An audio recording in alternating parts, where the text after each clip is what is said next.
శ్రీ గురుభ్యో నమ. శ్రీ మహాగణాధిపతయే నమ. ఇక ధనస్సు రాశి. ఈ రాశి వారికి మార్చి 18 నుంచి ఆదాయం 5, వ్యయం మార్చి 18 వరకు ఆదాయం 5, వ్యయం 5గానే ఉంటుంది. మార్చి 19 నుంచి ఆదాయం 14, వ్యయం 11గా ఉంటుంది. ఈ రాశి వారికి ఈ సంవత్సరం మే 25 వరకు చాలా మంచిగా ఉంది. అనుకున్నటువంటి ఒక వ్యాపారాలన్నీ కూడా నెరవేరడానికి ఆస్కారం ఉంది. వృత్తి వ్యాపారాలలో అభివృద్ధి కనిపిస్తుంది. మే 25 నుంచి గురువు అష్టమ స్థానంలో ఉండడం వల్ల, చతుర్థంలో అర్ధాష్టమ సంయోగం ఉండడం వల్ల కొన్ని చిన్న చిన్న ఇబ్బందులు రావడము, కొన్ని పెద్ద ఇబ్బందులు రావడము ఆస్కారం ఉంది. రాష్ట్రాధిపతి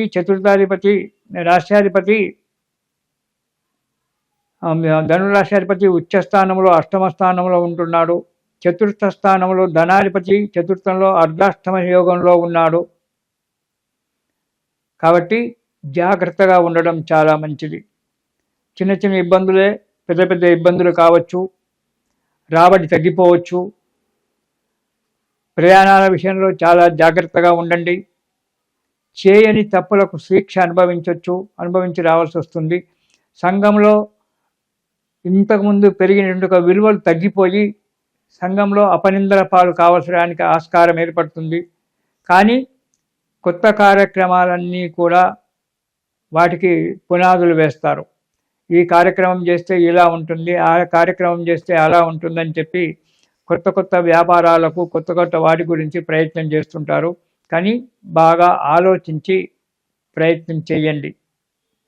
స్థిరాస్తులు కొనేటువంటి ఒక యోగం ఉంది. కానీ స్థిరాస్తులు కొనేటువంటి ఒక విషయంలో జాగ్రత్త పాటించండి. ఆ డాక్యుమెంట్లు అదంతా కూడా సక్రమంగా చూసుకొని అడుగు ముందుకెయ్యండి. ఇక విద్యార్థులకు కూడా శ్రమకు తగ్గ ఫలితమే ఉంటుంది. ఉన్నత విద్యకై ప్రయత్నాలు చేస్తే ఫలిస్తుంది.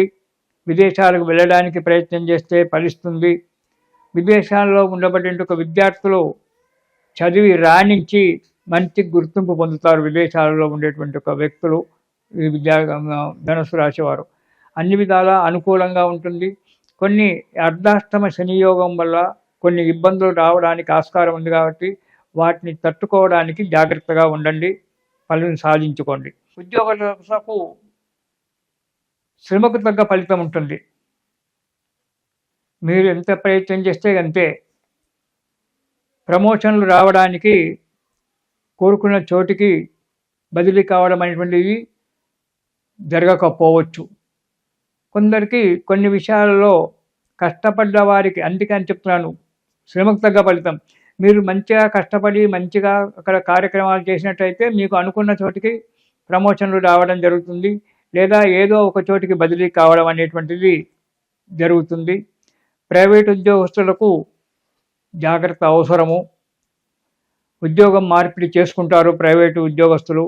కాబట్టి చేసుకునే ఒక కంపెనీ, మీరైతే ఆ కంపెనీ చూసుకుంటున్నారో అది ఎంతవరకు మంచిది, ఎలా ఉంటే మంచిదని దాని గురించి నిశ్చితంగా ఆలోచించి మీరు ఉద్యోగాలు మార్చుకోవడం మంచిది. ప్రైవేట్ ఉద్యోగస్తులు, గవర్నమెంట్ ఉద్యోగస్తులు జాగ్రత్తగా పనిచేస్తే మీకు ఫలితం ఉంటుంది.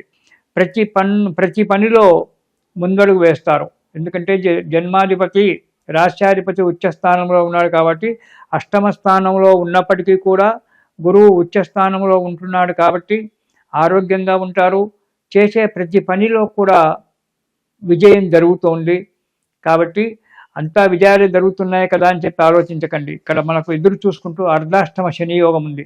దానివల్ల అనారోగ్యం ఏర్పడము, యాక్సిడెంట్ లాంటివి కావడము, ఆపరేషన్లు కావడము ఇలాంటివి జరగడానికి ఉంటుంది. అది శని చేస్తుంటాడు.